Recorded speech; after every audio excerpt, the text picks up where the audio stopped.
Bismillahirrahmanirrahim. Assalamualaikum warahmatullahi wabarakatuh. Rekan-rekan yang berbahagia, yang mudah-mudahan selalu dirahmati oleh Allah Subhanahu wa Ta'ala. Pagi ini kita berjumpa lagi dalam suasana pagi yang cukup mendung. Sebentar lagi insya Allah rahmat Allah, yakni hujan akan turun. Mudah-mudahan hujan ini menjadi rahmat bagi kita semua. Amin ya robbal alamin. Menyuburkan bumi dan akhirnya menghasilkan rezeki yang berlimpah. Rekan-rekan semua yang mudah-mudahan selalu dirahmati oleh Allah Subhanahu wa Ta'ala. Jumpa kita pada pagi hari ini berkenaan dengan surat Al-Baqarah ayat yang ke-7. Al-Baqarah ayat yang ke-7 sangat berkaitan erat dengan Al-Baqarah ayat yang ke-6, di mana kemarin kita sudah bahas tentang Al-Baqarah ayat yang ke-6, bahwa di dalam Al-Baqarah ayat yang ke-6 Allah kemukakan, A'udzu billahi minasyaitonir rajim. Innal ladzina kafaru sawa'un 'alaihim a anzartahum am lam tunzirhum la yu'minun. Imam Jalaluddin memberikan apresiasi di ilmillahi minhum, bahwa ini adalah statement Allah. Al-Baqarah ayat yang ke-6 adalah statement Allah, dan Allah sudah mengetahui kondisi mereka. Innal ladzina kafaru, sesungguhnya orang-orang kafir yang kekafirannya sudah mendarah daging, sawa'un alaihim, sama saja atas mereka, a'anzartahum, apakah kalian berikan peringatan kepada mereka ataupun kalian tidak beri peringatan kepada mereka, la yu'minuna, la yu'minuna, tidaklah mereka akan beriman. Rekan-rekan yang berbahagia, yang mudah-mudahan selalu dirahmati oleh Allah Subhanahu wa Ta'ala. Sekali lagi, ini adalah kondisi ini memang sudah diketahui oleh Allah, Zat yang Maha Mengetahui. Zat yang Maha Mengetahui dari dulu hingga sekarang sampai yang akan datang. Dan Allah lah yang menciptakan segala makhluk, termasuk makhluk itu apakah dia mukmin ataupun kafir. Maka Allah sebagai pencipta tentunya sangat mengetahui kondisi yang akan datang terhadap makhluk-makhluknya, terhadap manusia. Rekan-rekan yang berbahagia, hamba-hamba Allah yang mudah-mudahan selalu dirahmati oleh Allah Subhanahu wa Ta'ala. Kemudian di dalam ayat yang ke-7 Allah kemukakan, Allah kemukakan di dalam Al-Baqarah ayat yang ke-7, khatamallahu ala qulubihim wa ala sam'ihim wa ala absarihim ghishawatu wa lahum azabun azim. Allah telah menutup rapat atas hati-hati mereka, dan juga wa ala sam'ihim, dan atas pendengaran mereka, wa ala absarihim ghishawah, dan di atas penglihatan mereka ada tutupan, walahum azabun azim, dan bagi mereka ada azab yang besar. Rekan-rekan yang mudah-mudahan selalu dirahmati oleh Allah Subhanahu wa taala. Dikemukakan oleh Allah, khatamallahu ala qulubihim. Allah telah menutup rapat hati mereka. Taba'a alaihi fala yadkhuluha khairun. Allah telah mengunci rapat-rapat. Allah telah mengunci hati-hati mereka. Kemudian fala yadkhuluha khairun, maka kebaikan itu tidak akan masuk ke dalam hati-hati mereka. Apakah Allah yang mengunci? Bicara tentang hati, ada satu riwayat mengemukakan, jika seandainya seorang mukmin yang melakukan maksiat, maka ada noda hitam di dalam hatinya. Kemudian jika dia bertobat, maka noda hitam itu akan terhapus. Hatinya menjadi bersih kembali.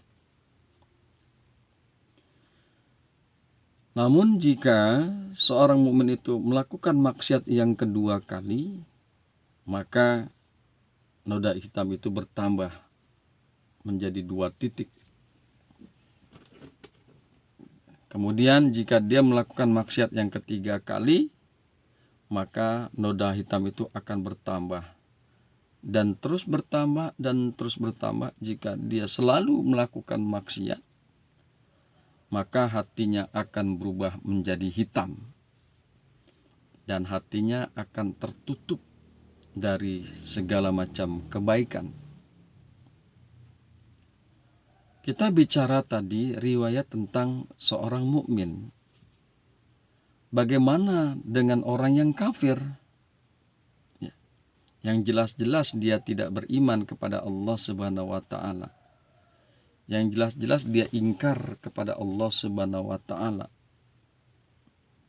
Tentu kondisi itu lebih parah daripada orang mukmin. Di mana orang-orang kafir itu selalu durhaka kepada Allah Subhanahu wa taala, selalu maksiat, selalu melakukan keharaman dan kemunkaran dari waktu ke waktu. Oleh karena itu, maka hati mereka, orang-orang kafir itu sudah menjadi sangat hitam.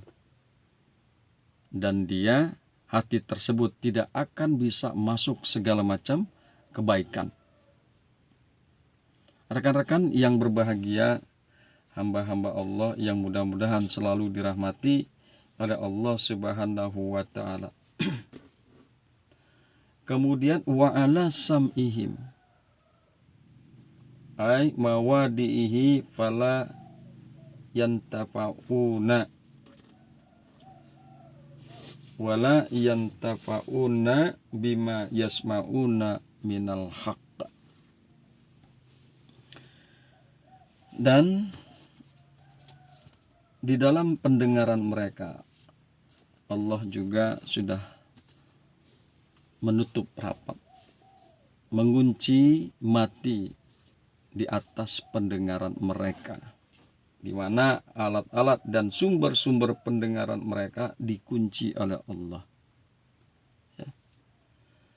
Wa ala sam'ihim ay mawadihi, di mana tempat pendengaran mereka, yakni telinga,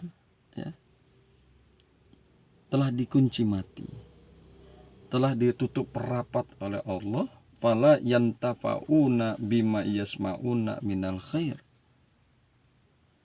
Asbab tertutupnya dengan rapat telinga mereka, pendengaran mereka, fala yantafauna, maka tidaklah bermanfaat. Maka tidak akan bermanfaat bima yasmauna, dengan apa-apa yang mereka dengar, minal haq, daripada kebaikan. Kebaikan-kebaikan yang mereka dengar itu tidak akan bisa memberikan manfaat. Tidak akan bisa memberikan manfaat. Yakni orang itu tidak dapat menerima petunjuk dan segala nasihat pun tidak akan berbekas padanya. Kanjeng Nabi Muhammad sallallahu alaihi wasallam sangat berkeinginan seluruh umat manusia beribadah dan menyembah kepada Allah Subhanahu wa taala. Sampai sedemikian rupa Kanjeng Nabi Muhammad berdakwah tiada henti. Ya, pagi, siang dan malam. Tiada henti berdakwah. Ya. Begitu banyak rintangan-rintangan yang dihadapi oleh Kanjeng Nabi Muhammad sallallahu alaihi wasallam, baik menghadapi orang-orang musyrik, orang-orang munafik, orang-orang kafir. Akan tetapi bagi mereka yang tidak beriman, orang-orang kafir, nasihat-nasihat Nabi, dakwah-dakwah Nabi Muhammad sallallahu alaihi wasallam, segala kebaikan yang didakwakan oleh Nabi tidak akan bermanfaat. Tidak akan bermanfaat bagi mereka.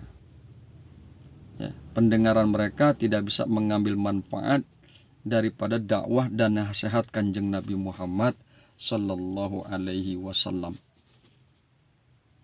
Kalau kita perhatikan ya, betapa banyak para kiai, para ustadz, para dai mendakwahkan baik person to person ya, ataupun berdakwah dengan menggunakan media elektronik seperti speaker dan lain sebagainya. Itu pun tidak bermanfaat.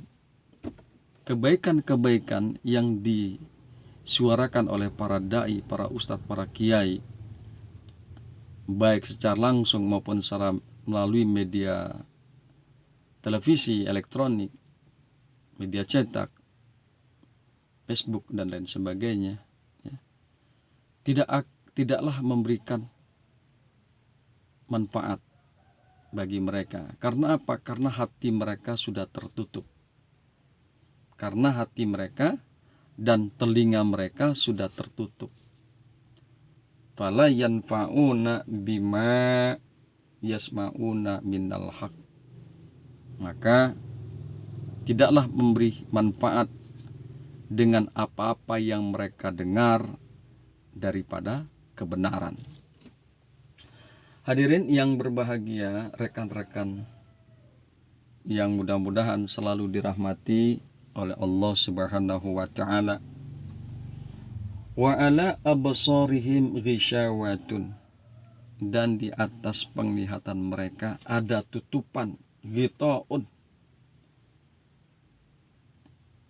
Di atas mata mereka ada tutupan, ghitaun yabsarunal haq. Di mana tutupan itu mata mereka tidak bisa melihat akan kebenaran. Wa ala absaruhum ghishawah. Di atas mata mereka ada tutupan, mata mereka itu tertutup. Mereka tidak dapat memperhatikan dan mereka tidak dapat memahami ayat-ayat Al-Quran yang mereka dengar dan tidak dapat mengambil pelajaran dari tanda-tanda kebesaran Allah. Mata mereka terbuka. Mata mereka terbuka, akan tetapi mata mereka ada penutup yang menghalangi mereka untuk bisa melihat tanda-tanda kebesaran Allah. Yang menghalangi mereka untuk melihat tentang Al-Quran sebagai mukjizat yang terakhir, di mana dikatakan mukjizat yang terakhir dari zaman Kanjeng Nabi Muhammad sallallahu alaihi wasallam sampai dengan saat ini. Jangankan satu surat, jangankan satu ayat, maka satu huruf pun tidak akan ada yang berubah daripada huruf-huruf Al-Quran. 14 abad lebih. Dan mereka tidak bisa melihat akan kemukjizatan ini.